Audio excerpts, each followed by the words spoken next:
De squalband van de Wieken, de Vuurvlinder en de Thomas van Aquino squallen hielden er van een mooi wakker nog toon. Onder leiding van de Frieske tv-personality Tim Douwsma mochten zij elk zo'n kriesballen verpatsen onder de 4 goede doelen. Het Foppenfonds, Leergeld Sneek, SOS Kinderdorpen, de Ruud van Nistelrooy Academy en Gered Gereedschap. €20 de bal, €130.000 in totaal. Meneer De Haan, nog altijd even populair als altijd, hè? Klaarblijkelijk al, maar in dit geval is het wel heel leuk. Een heel soort handtekeningen, maar het gaat eigenlijk om de bal, hè? Ja, het gaat om de bal, maar goed. Volgens mij komt iedereen om een handtekening, maar dat is prima. Wist die bal nou je kwiet? Ja. En waar gaan ze krijgen? SOS Kinderdorpen en Foppe de Haanfonds.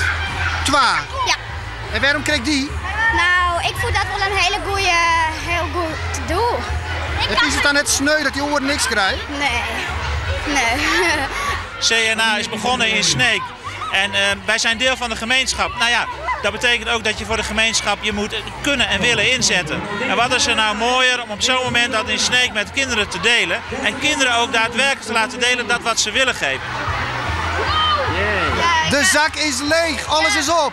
Ja, alles is op. Ik heb alles natuurlijk aan het Van Nistelrooy Fonds, want ik wil alle kinderen toekomst geven. Dat is wel een mooi plan. Ja, vind ik ook. En dan krijg je de oren niks. Nee. Is dat net sneu? Nou, die krijgen ook wel. En wils de jury hoe de uitslag boegde, kregen de band een heel bijzonder pauze noemen. Een optreden van Jan Smit. Vogels die verdwalen als de fiets niet komt halen, vliegen in de lange... De uitslag was net minder verrassend. Het populaire Foppenfonds, waarmee haast €25.000 vierde. SOS Kinderdorpen, wie mij zowat €32.000, onbetwist de winnaar. Ja, SOS Kinderdorpen. Ja? Ja, Gefeliciteerd. bedankt. En wat vond je het mooiste, Joert? Nou, Jan Smit was ook erg leuk.